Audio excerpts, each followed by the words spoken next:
Hello students, आज हम लोग पढ़ेंगे the rise of nationalism in Europe. This is the last video of this chapter and in this video we will study the unification of Germany, the unification of Italy, the unification of Britain, visualising the nation means allegory, Balkan region conflict and at last imperialism.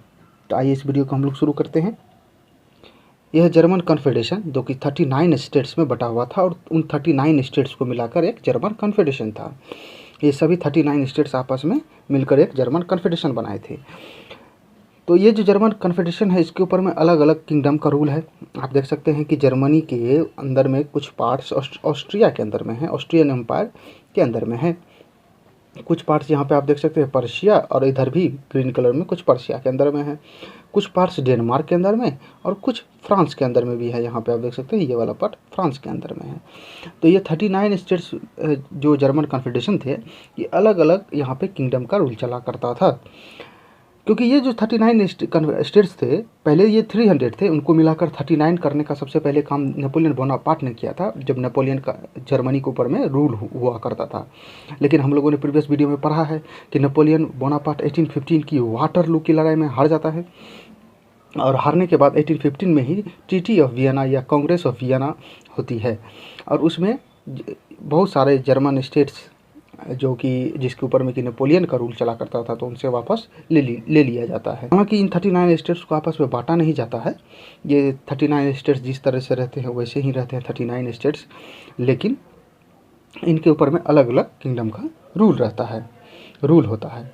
In 39 states का टुकड़ा नहीं किया जाता है. जो जैसे टुकड़े में बटे हैं, पीसेज में हैं, वैसे ही रहते हैं. तो इनका यूनिफिकेशन कैसे होता है और एक जर्मन नेशन कैसे बनता है, तो हम लोग इसकी हिस्ट्री को थोड़ा समझते हैं. ये 39 स्टेट्स जो कन्फेडरेशन के हैं ये अलग अलग किंगडम के अंदर में है, क्योंकि ये बहुत ही छोटे छोटे स्टेट्स थे. तो ये आपस में किसी बड़े वॉर को झेल नहीं सकते थे, लड़ाइयाँ लड़ नहीं सकते थे. तो इसलिए इनको एक बड़े पावर की ज़रूरत पड़ती थी. तो सभी अपने अपने अनुसार जिसके ऊपर में जिसका रूल चला करता था, जिस स्टेट के ऊपर में जिस किंगडम का, तो उसके अंदर में रहा करते थे.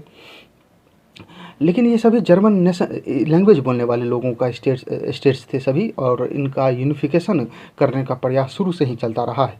सबसे फर्स्ट अटेम्प्ट और ट्राई जो किया हुआ था जर्मन के यूनिफिकेशन का, वो इकोनॉमिक लेवल पर जोल्वरीन जो कि आपकी कस्टम यूनियन बना था 1834 में, याद कीजिए प्रीवियस वीडियो को.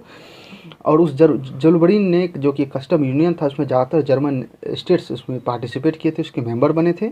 और उसका मेन एम यही था कि इकोनॉमिक लेवल पर, इकोनॉमिक पर्सपेक्टिव में सारे जर्मन नेशन एक हो जाएं.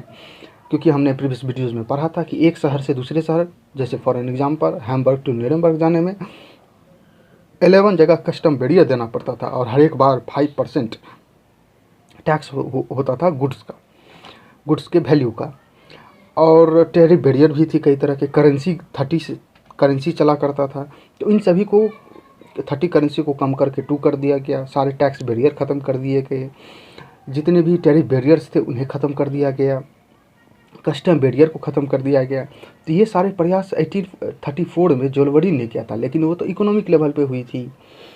पॉलिटिकल लेवल पर सबसे फर्स्ट अटेम्प्ट ट्राई किया गया था जर्मन की यूनिफिकेशन का. That was Frankfurt parliament 1848. याद कीजिए प्रीवियस वीडियो को. 831 रिप्रेजेंटेटिव अलग अलग स्टेट से चुनकर आए थे और उनका पार्लियामेंट था. उनके पार्लियामेंट को डाइट कहा जाता था. तो वो उनका एक पार्लियामेंट सेंट पॉल चर्च में उन लोगों ने ऑर्गेनाइज्ड किया और एक ड्राफ्ट तैयार किया कॉन्स्टिट्यूशन का. जो उस ड्राफ्ट के अनुसार जो मोनार्की होगी इन 39 स्टेट्स के ऊपर में, जो भी मोनार्की रूल करे, चाहे ऑस्ट्रिया करे या पर्शिया करे, क्योंकि यही 2 बड़े पावर हैं जिनके ऊपर में ज़्यादातर जर्मन स्टेट्स इनके अंदर में हैं, ज़्यादातर पर्शिया के अंदर में और ऑस्ट्रिया के अंदर में. तो इन लोगों ने एक कॉन्स्टिट्यूशन ड्राफ्ट किया और जो मोनार्की होगी वो सब्जेक्ट टू पार्लियामेंट होगा. यानी मोनार्की को किंग के पास एब्सोल्यूट पावर नहीं होगा, उसे रिस्पॉन्सिबल होना पड़ेगा टू द पार्लियामेंट के कहे के अनुसार चलना होगा. इन सारे ऑफर को लेकर ये 39 स्टेट्स का जो कन्फेडरेशन था इसके 831 रिप्रेजेंटेटिव 1848 में ऑस्ट्रिया के पास सबसे पहले गए, लेकिन ऑस्ट्रिया ने इसको मना कर दिया.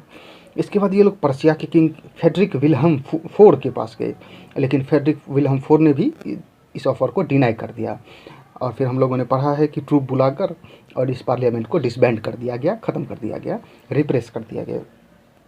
तो 1848 में ये कोशिश हुई थी, ये भी फेल हो गई.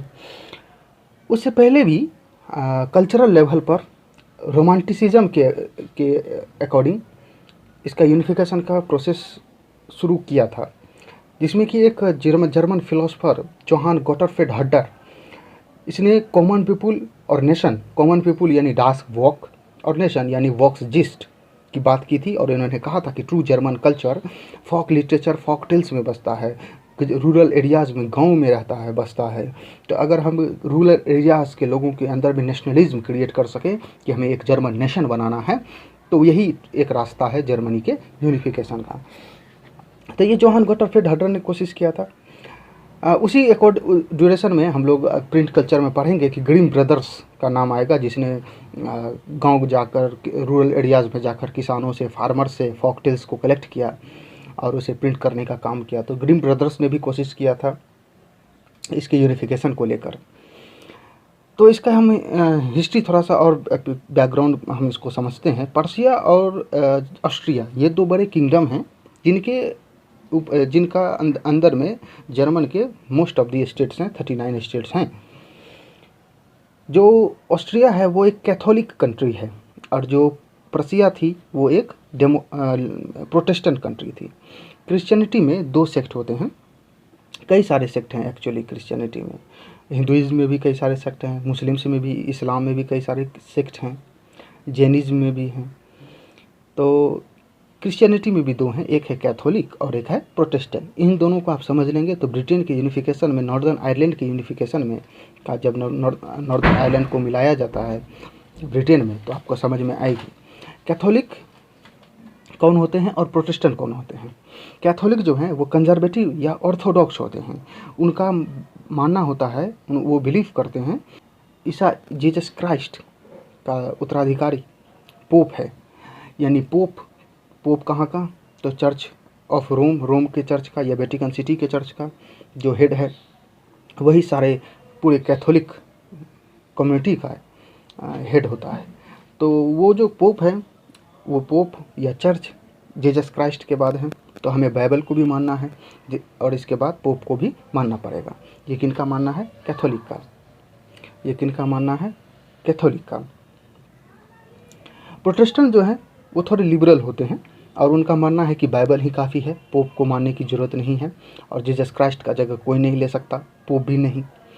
तो कॉन्फ्लिक्ट्स हैं दोनों के बीच में और इस चलते आ रहे हैं। तो पर्शिया और ऑस्ट्रिया के बीच में भी यही कॉन्फ्लिक्ट था। प्रिंट कल्चर वाले जब चैप्टर को हम लोग पढ़ेंगे तो उसमें एक नाम पढ़ेंगे, मार्टिन लूथर। 1517 में उसने प्रोटेस्टेंट रिफॉर्मेशन शुरू किया था। विटेनबर्ग का रहने वाला था मार्टिन लूथर। बर्ग जितना भी लगा हो समझ जाएंगे वो जर्मन स्टेट्स हैं, चाहे विटेनबर्ग हो, स्ट्रासबर्ग हो। हम लोग प्रिंट कल्चर में पढ़ेंगे गुटेनबर्ग के बारे में, तो गुटेनबर्ग भी स्ट्रासबर्ग का ही रहने वाला था। तो बर्ग लगा हो तो समझ जाएंगे जर्मन स्टेट्स हैं। ये जरूरी नहीं है, लेकिन 99% चांसेस है कि वह जर्मन के ही निकलेंगे। तो मार्टिन लूथर किंग इसने कहा था कि printing is the ultimate gift of God and greatest one.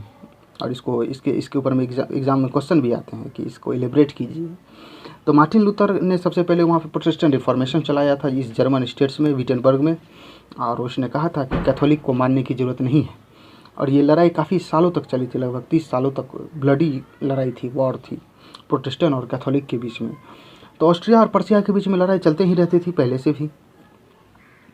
अब इसका यूनिफिकेशन किस तरीके का होता है, कैसे होता है, हम लोग इसको समझते हैं। 1848 में जब फ्रैंकफर्ट पार्लियामेंट फेल हो जाता है तो इसके बाद पर्शिया का किंग बनता है कैसर विलियम वन। कैसर विलियम वन ये सोचता है कि हमें जर्मन को एक बनाना चाहिए, जर्मन को एक करना चाहिए ताकि रूल करना आसान हो और जितने भी जर्मन स्टेट्स हैं वो सभी एक रहेंगे, जर्मन बोलने वाले लोग एक रहेंगे, उनका एक कंट्री रहेगा और उनके ऊपर में रूल हमारा ही रहेगा। तो इस प्रयास को लेकर कैसर विलियम वन ने अपना एक चीफ मिनिस्टर अपॉइंट किया जो पहले चांसलर था। आयरन चांसलर के नाम से, German architect of German nation के नाम से फेमस है, नाम है ओटो वन बिस्मार्क। यहाँ पर आप देखेंगे ये है ओटो वन बिस्मार्क का पिक्चर। तो ओटो वन बिस्मार्क ये डेमोक्रेसी में बिलीव नहीं करता था।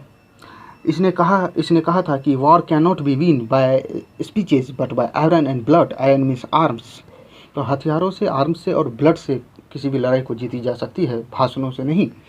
तो ये ओटो वन बिस्मार्क बहुत ही बड़ा डिप्लोमेट, चीफ मिनिस्टर पर्शिया का। और इसने ये रिस्पॉन्सिबिलिटी ली, या इसे कैसर विलियम वन ने रिस्पॉन्सिबिलिटी दी जर्मन नेशन के यूनिफिकेशन का। तब यूनिफिकेशन के लिए डेनमार्क के अंदर में कुछ पार्ट है, कुछ फ्रांस के अंदर में है और कुछ ऑस्ट्रिया के अंदर में है। अगर तीनों से ले लें सभी पार्ट्स तो पर्सिया का अपना पार्ट्स तो है ही, वो मिलाकर एक जर्मन नेशन बन जाएगा। तो इस प्रयास के लिए सबसे पहले ओटोमन बिस्मार्क ने 3 लड़ाइयाँ लड़ी। यहाँ पर हम देख सकते हैं, he fought 3 war in 7 years between 1864 to 1871 with Austria, Denmark and France, with victory and unified Germany. और उसमें जीता और जर्मन का यूनिफिकेशन किया। तो इसे German architect of German unification कहा जाता है। और इसने जर्मनी का यूनिफिकेशन पर्शियन आर्मी और ब्यूरोक्रेसी की मदद से किया। 3 लड़ाइयाँ लड़ी 7 सालों में। कौन कौन सी लड़ाइयाँ लड़ी? तो सबसे पहली लड़ाई 1864 में, कौन से ईयर में? 1864 में पहली लड़ाई लड़ता है डेनमार्क के साथ। किसके साथ? डेनमार्क के साथ। और यह डेनमार्क की से जो लड़ाई लड़ती है, इसमें पर्शिया ऑस्ट्रिया की मदद लेता है। पर्शिया और ऑस्ट्रिया एक दूसरे की मदद करते हैं और ये कहते हैं कि हमें जो डेनमार्क के अंदर में जर्मन नेशन है, इन्हें जर्मन स्टेट्स हैं, इन्हें वापस लिया जाए। तो दोनों मिलकर डेनमार्क से लड़ाई लड़ते हैं 1864 में और डेनमार्क हार जाता है।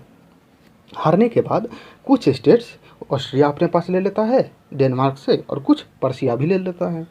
लेकिन जब तक ऑस्ट्रिया के अंदर वाला पार्ट नहीं आएगा पर्शिया के पास में, तब तक जर्मन का यूनिफिकेशन कंप्लीट नहीं हो सकता है। और जो फ्रांस के अंदर में भी है वो वाला पार्ट भी। तो फिर अगली लड़ाई 1866 में, नेक्स्ट वार 1866 में ऑस्ट्रिया के साथ ही लड़ता है। कौन? तो पर्शिया यानी ओटोमन बिस्मार्क। तो अगली लड़ाई ऑस्ट्रिया के साथ ही लड़ता है और पर्शिया। लेकिन पर्शिया जानता था कि ऑस्ट्रिया हमारे बराबरी का है, तो इसे हराना थोड़ा मुश्किल हो सकता है, रिस्क नहीं लिया जा सकता है। इसलिए पर्शिया ने इटली की मदद ली। और इटली का उस समय यूनिफिकेशन हो चुका था 1861 में। और उस समय इटली का यूनिफिकेशन हो चुका था 1861 में। इटली ने उससे पहले ऑस्ट्रिया को, जब अपना यूनिफिकेशन प्रोसेस हो रहा था, हम लोग आगे पढ़ेंगे, तो 1859 में ऑस्ट्रिया को हरा चुका था एक बार। तो इस बार तो पर्शिया और इटली दोनों मिल गया और दोनों मिलकर ऑस्ट्रिया को हराया।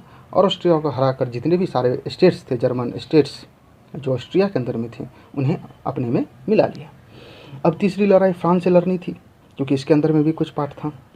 तो फिर 1871 से लेकर 70 से लेकर 71 तक, 1870 से लेकर 71 तक एक साल फ्रैंको पर्शिया वार होती है, यानी फ्रांस और पर्शिया के बीच लड़ाई होती है और इसमें फ्रांस की हार होती है।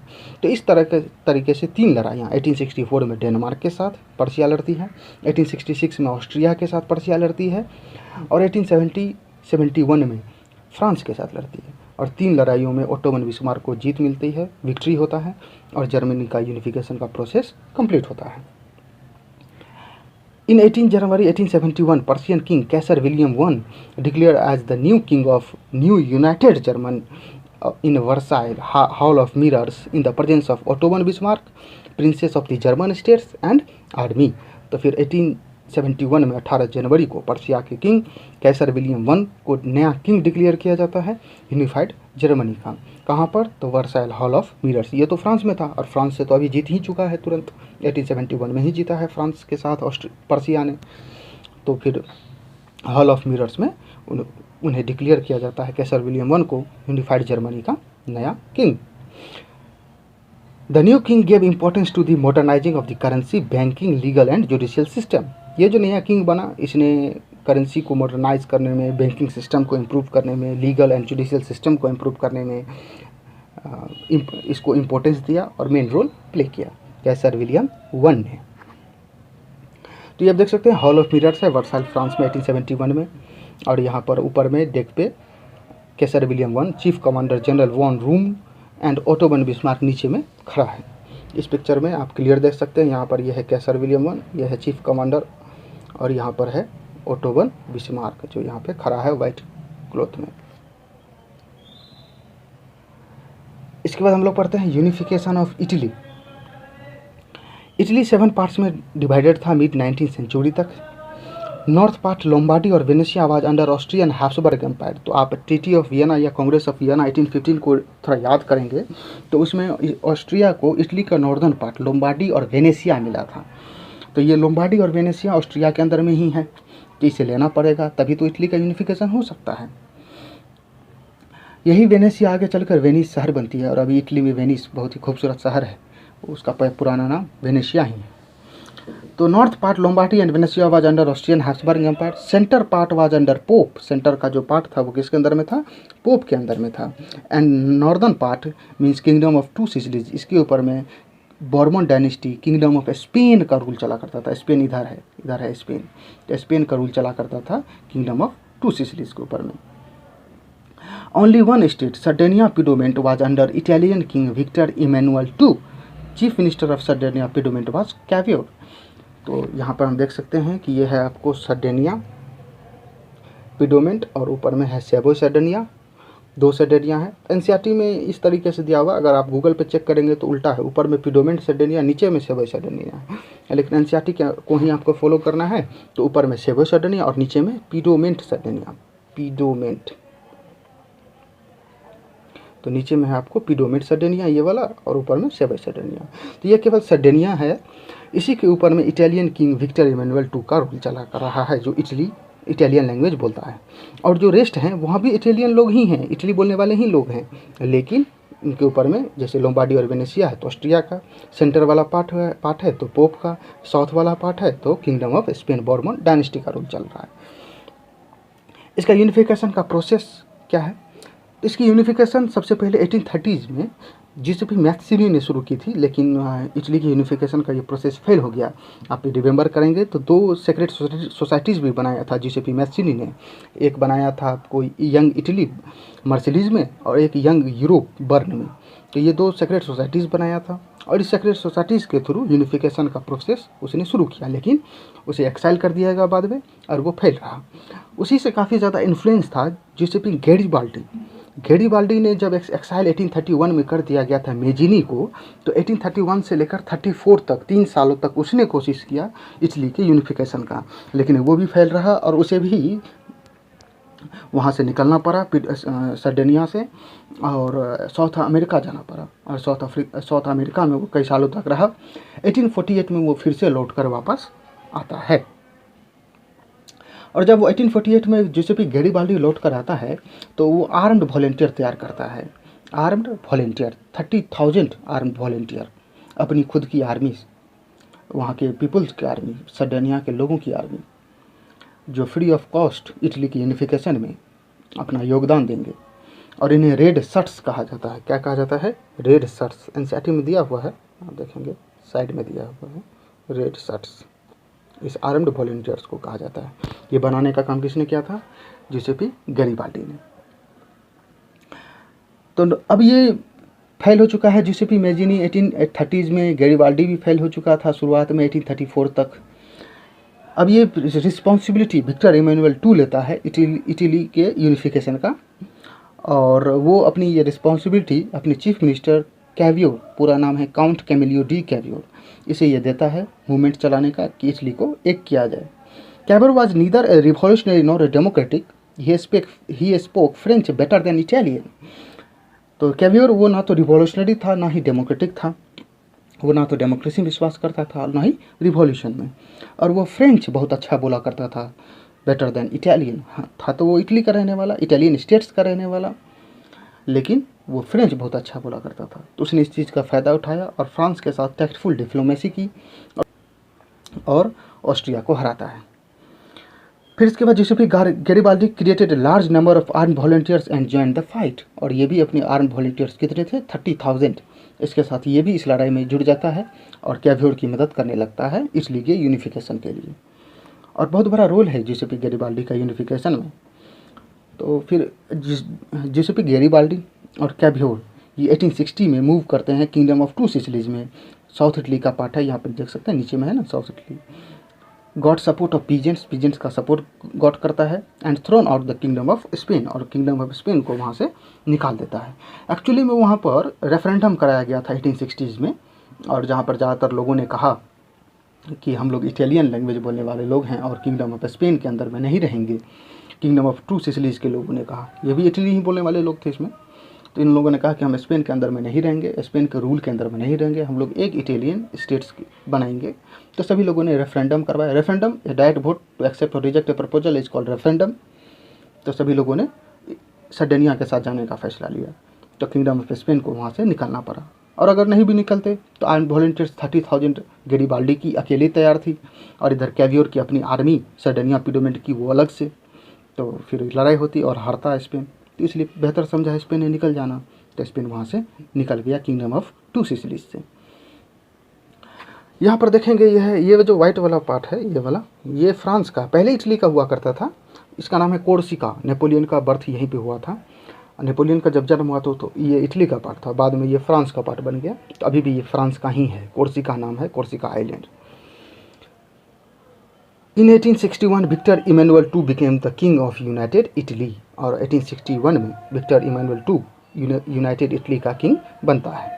हालांकि ये जो पेपल स्टेट आप देख रहे हैं यहीं पे है, वेटिकन सिटी रोम इसी पेपल स्टेट में आता है। ये बहुत बाद में इटली का पार्ट बना, 1870 में जाकर ये इटली का पार्ट बनता है, लेकिन उससे पहले ही 1861 में ही विक्टर इमैनुअल II को यूनिफाइड इटली का किंग घोषित कर देता है, डिक्लेयर कर दिया जाता है, क्योंकि ज़्यादातर पार्ट आ ही चुके थे, केवल एक पेपल स्टेट बाकी था, तो वो भी 1870 में मिल ही जाता है इटली में। और इस तरीके से इटली का यूनिफिकेशन कंप्लीट होता है।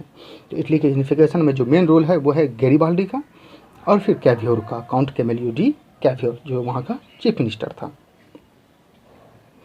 तो यहाँ पर देख सकते हैं पिक्चर, यह है काउंट कैमेलियो डी कैवियोर, और वो है जियोसेपी गैरिबाल्डी।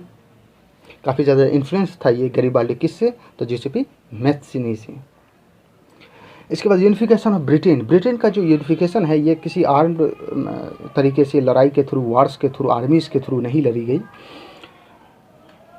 इसका यूनिफिकेशन कैसे हुआ तो हम लोग पढ़ते हैं, दो पार्ट्स में है इसका यूनिफिकेशन, एक स्कॉटलैंड और एक नॉर्दर्न आयरलैंड। तो पहले स्कॉटलैंड के साथ conflict between England and Scotland.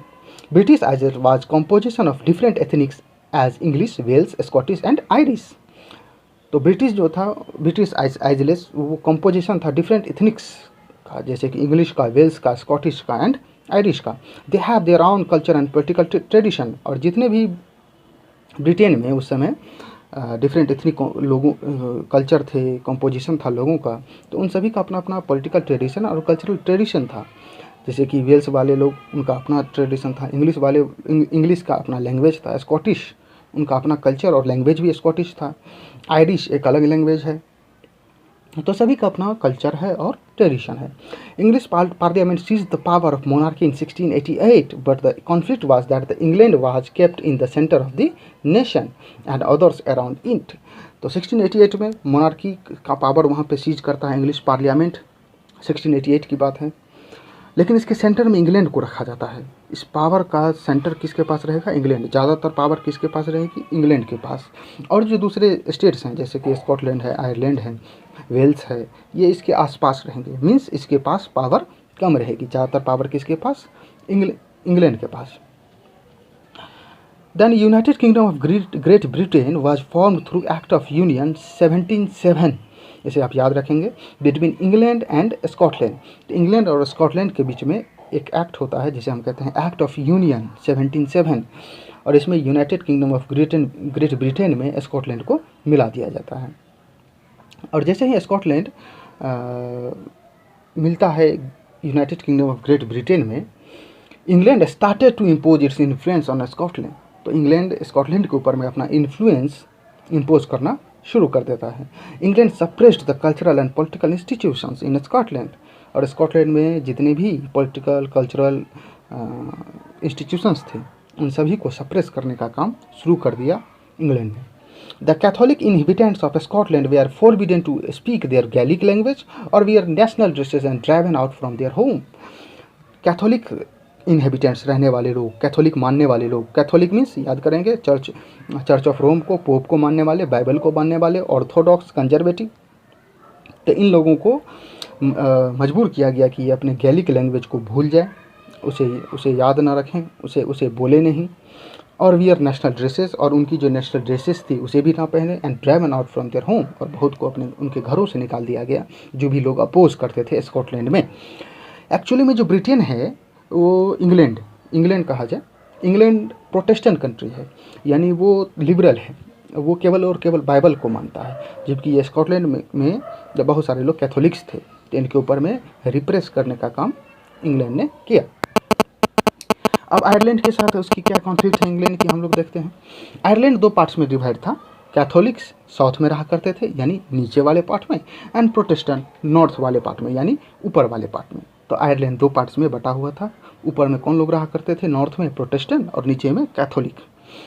British help the Protestant to establish their dominance over Catholics. Majority में थे, कैथोलिक्स थे मेजोरिटी में, लेकिन उनके ऊपर में डोमिनेंस करने में, रूल करने में मदद करता था प्रोटेस्टेंट लोगों को कौन, ब्रिटिश यानी England. Catholics revolted against British but suppressed.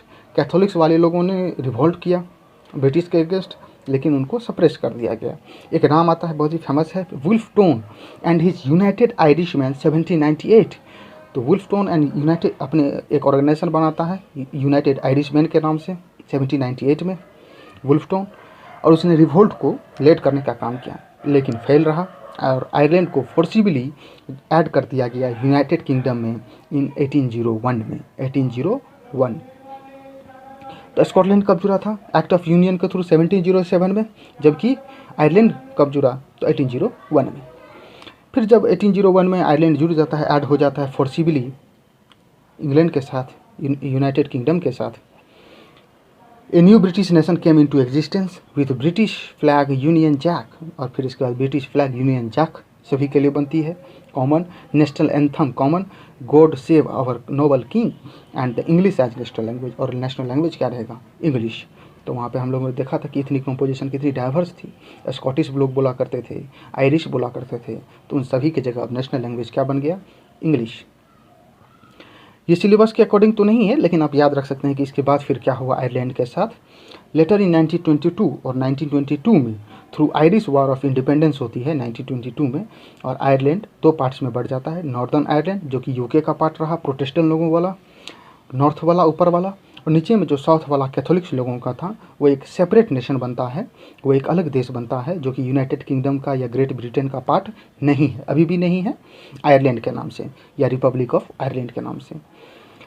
And south Ireland became a new nation named Ireland और Republic of Ireland.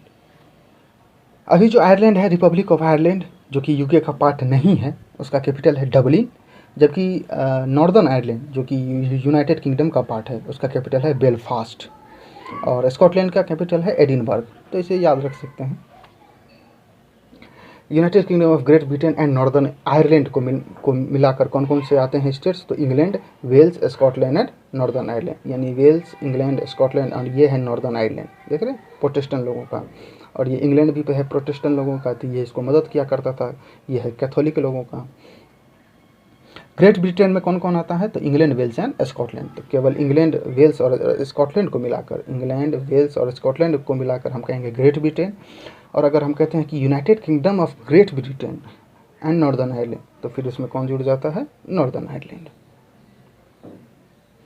Visualising the nation, artist in 18th and 19th century portrayed a country as a person और female figure. तो person और female figure के रूप में artist 18th और 19th century में Europe में किसी भी कंट्री को पोर्ट्रे करते थे, शो करते थे। हमारी ही कंट्री में जब इंडिपेंडेंस की लड़ाई हो रही थी, रिवॉल्ट हो रहा था, तो हमारी कंट्री में भी एक नई हमारी कंट्री को भी एक नए तरीके से विजुअलाइज करने का ट्राई किया गया, कोशिश किया गया, और हमारे कंट्री को भी फीमेल फिगर के रूप में रिप्रेजेंटेड करने का कोशिश किया गया। भारत माता नाम सुने होंगे, तो वही एक एलिगरी का एग्जाम्पल है। These female figures give an abstract idea of the nation, और ये फीमेल फिगर किसी भी नेशन के बारे में एब्स्ट्रैक्ट आइडिया देता है।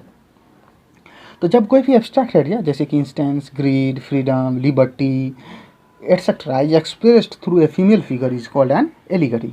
तो जब कभी भी ग्रीड, फ्रीडम, लिबर्टी, इंस्टेंस, इन सभी को, ये सारे एब्स्ट्रैक्ट आइडिया हैं, छुपे हुए आइडिया हैं, है ना, तो इन सभी को जब एक्सप्रेस किया जाता है through a female figure is called an allegory.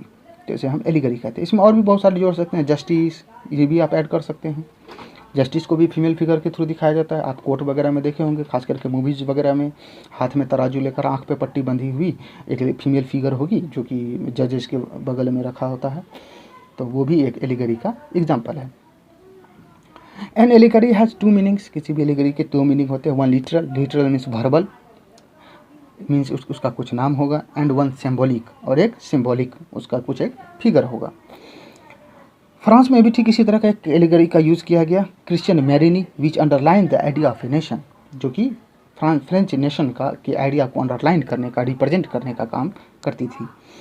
Her characteristics represented the liberty and republic through red cap, tricolour and the cockade. Cockade देखे होंगे, एक पंख टाइप का निकला रहता है क्राउन पे, पिक्चर्स वगैरह में देखे होंगे, मूवीज़ वगैरह में, खास करके यूरोपियन जितने भी क्वींस हैं उनके क्राउन में आप देखेंगे। Statues of Marini were set up in public square to remind the public of the national symbol of unity and to identify through it. तो क्रिश्चियन मैरिनी के स्टेच्यूज को पब्लिक स्क्वायर्स पे, चौराहों पर, सड़कों पर इसे सेटअप किया गया ताकि लोग इसे देखें और याद करें नेशनल सिंबल ऑफ यूनिटी को, एंड आइडेंटिफाई थ्रू इट, और ख़ुद को इससे जोड़ सके। तो हमारी कंट्री में भी आप देखते होंगे जितने भी चौक चौराहे हैं उनके ऊपर में रिवॉल्यूशनरीज़ का, फेमस लीडर्स का, ग्रेट मैन का स्टेचू लगे होते हैं। इसलिए लगे होते हैं ताकि आप उनको देखें और आप में नेशनलिज्म की फीलिंग्स क्रिएट हो, आप में यूनिटी क्रिएट हो, आप उससे खुद को आइडेंटिफाई कर सकें, इसलिए लगे होते हैं। तो क्रिश्चियन मैरिनी का भी ठीक इसी तरह से सभी चौराहों पर लगाया गया। Marini's images was marked on coins and stamps, और मैरिनी की इमेज को कॉइन्स और स्टैम्प्स पे भी प्रिंट किया गया। तो यहाँ पर आप देख सकते हैं मैरिनी है, ये स्क्वायर्स, किसी पब्लिक स्क्वायर का ये पिक्चर होगा, ये सेकेंड वाला। ये कॉइन्स और स्टैम्प्स पे भी इसके पिक्चर्स को प्रिंट करने का काम किया गया। हमारी कंट्री में भी होता है, स्टैम्प्स पे, कॉइन्स पे, नोट्स पे, किसी जैसे कि महात्मा गांधी के हैं, है ना, पिक्चर हैं, तो नेशनल यूनिटी को रिप्रेजेंट करता है।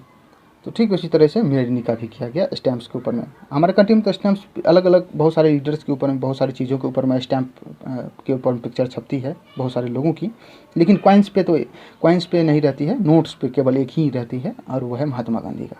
तो ठीक उसी तरह से क्रिश्चियन मैरिनी का भी कॉइन्स पे और स्टैम्प्स पे प्रिंट किया गया ताकि लोग इसे देखें और ख़ुद को रिलेट कर सकें। जर्मनी में भी एक एलिगरी इसी तरह का यूज़ किया गया। Germania was an allegory of the German nation.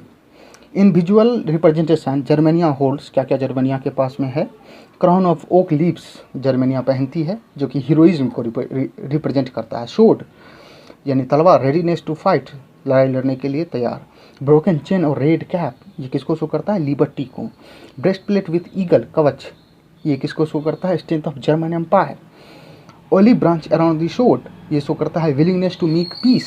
तो अगर केवल शोड है तो वो रेडीनेस टू फाइट, और उसके ऊपर में अगर ओलिव ब्रांच अराउंड है, लिपटा हुआ है, तो वो दिखाता है विलिंगनेस टू मेक पीस, तो शांति भी चाहती है। Rays of the rising sun, beginning of a new era को रिप्रेजेंट करता है। Black gold and red tricolour, ये फ्लैग ऑफ लिबरल नेशनलिस्ट लोगों का था 1848 तक, फिर बाद में इसे बैन कर दिया गया, लेकिन अभी फिर से जो जर्मनी का नेशनल फ्लैग है वो यही है, black gold and red try colour. तो ये आप जर्मनिया का पिक्चर देख सकते हैं, और ये दूसरा भी जर्मनिया का ही पिक्चर है।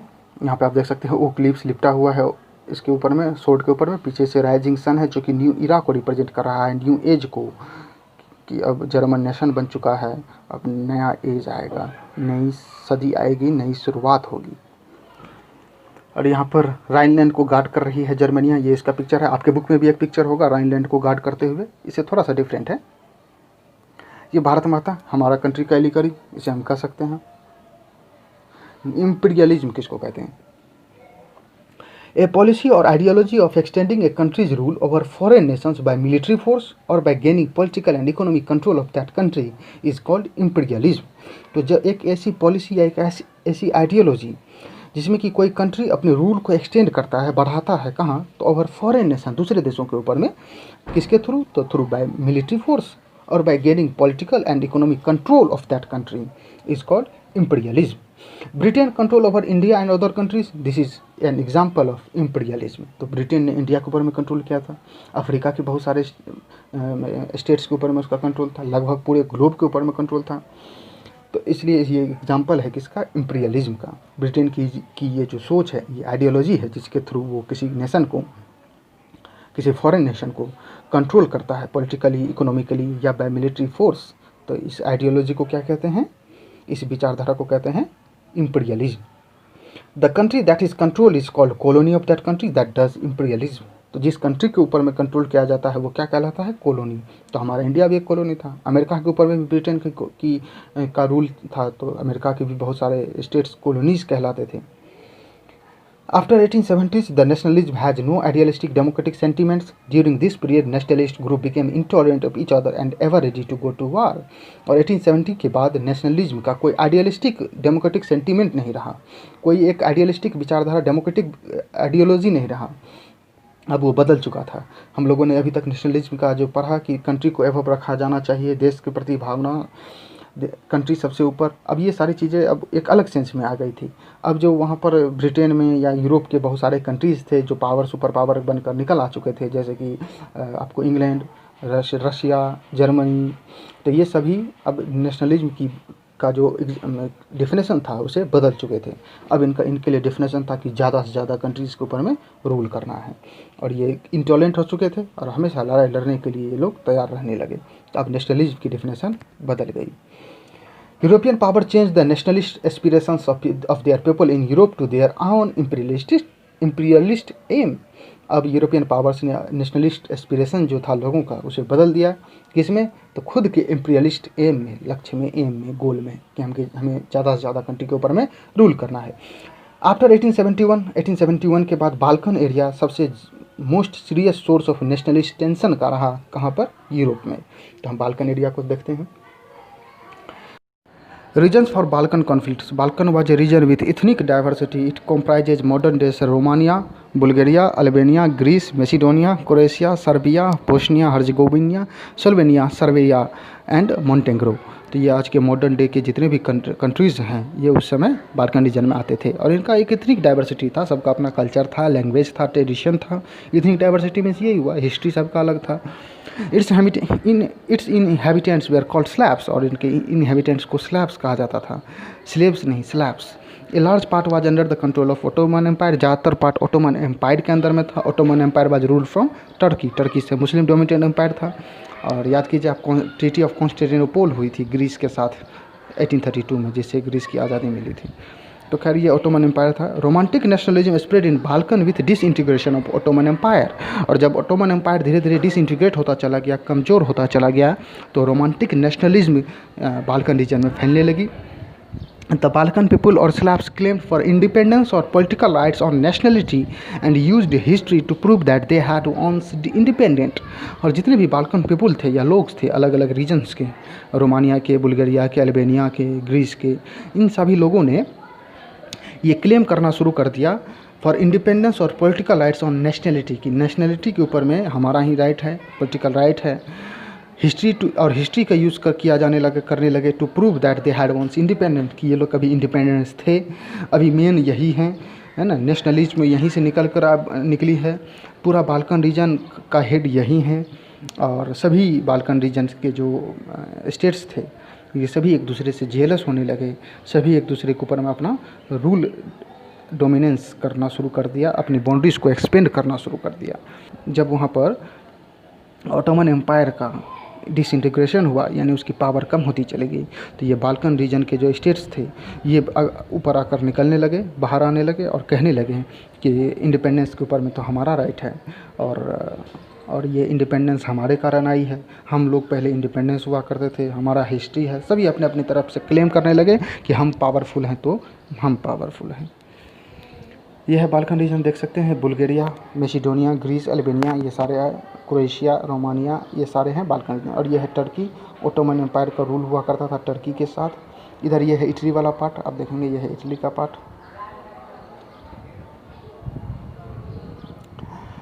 रिजल्ट क्या हुआ, the Balkan area became an area of intense conflict and all Balkan states were jealous of each other, सभी एक दूसरे से जेलस होने लगे, and hope to gain their territory at the cost of other states, और सभी एक दूसरे के ऊपर में, एक दूसरे के कॉस्ट के ऊपर में अपनी टेरिटरी को ज़्यादा से ज़्यादा एक्सपेंड करने लगे, गेन करने लगे, ज़्यादा से ज़्यादा बाल्कन स्टेट को अपने अंदर में लेने लगे।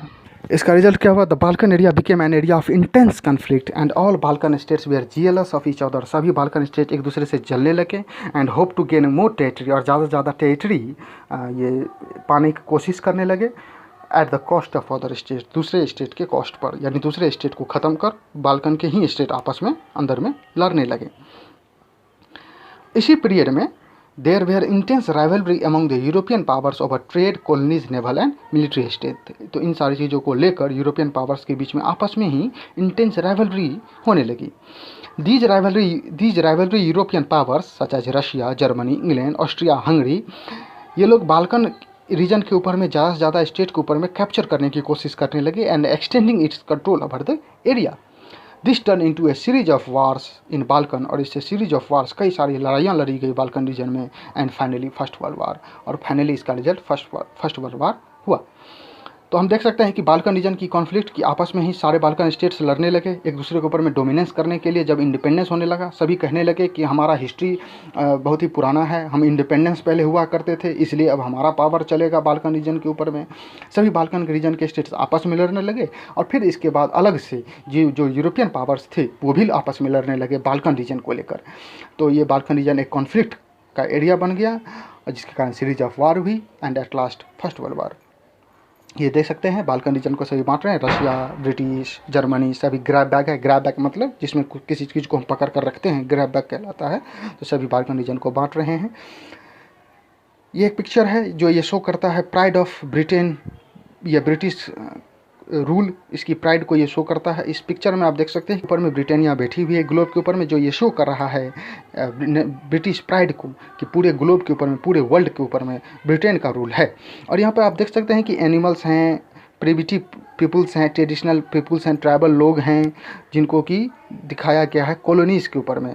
देख सकते हैं जैसे इन सभी को कॉलोनीज़ के रूप में दिखाया गया है, इंडिया के लोगों को भी कॉलोनीज़ के रूप में, जानवरों के रूप में दिखाया गया है। तो जितने भी कॉलोनीज़ हैं उनको इस पिक्चर में किसके रूप में शो किया गया है, एनिमल्स एंड ट्राइबल पीपल्स या प्रिमिटिव या ट्रेडिशनल पीपल के रूप में। और ब्रिटेनिया यहाँ पर यूनियन जैक जो फ्लैग है वो लेकर यहाँ ग्लोब के ऊपर में बैठी हुई है। यह है आपको ब्रिटेनिया। कुछ क्लब्स, यूनियन, सोसाइटीज़, इसको हमने एक जगह पे कोशिश किया है लिखने का। जैकोबियन क्लब 1792 मैक्सिमिलियन रॉबेस्पियर ने बनाया था। जुलबरीन 1834 में, ए जर्मन कस्टम यूनियन। जो यंग इटली 1831 में by Giuseppe Mazzini in Marseilles. Young Europe 1834 में by Giuseppe Mazzini in Bern. United Irishmen Wolfe Tone ने 1798 में बनाया था, और फिर लेकिन ये फेल हो गया था, अभी हमने पढ़ा है नॉर्दर्न आयरलैंड के केस में। और 1801 में फोर्सफुली एडेड कर दिया गया था नॉर्दर्न आयरलैंड को यूनाइटेड किंगडम में। ये क्रोनोलॉजी है। Chronology mean series of events according to the date. According to the date यहाँ पर सीरीज ऑफ इवेंट्स हैं दिए हुए। आप thank you for the watching. अगर आपका कोई भी क्वेरी हो तो डिस्क्रिप्शन में जीमेल अकाउंट दिया हुआ है, आप उस पर मैसेज कर सकते हैं, भेज सकते हैं।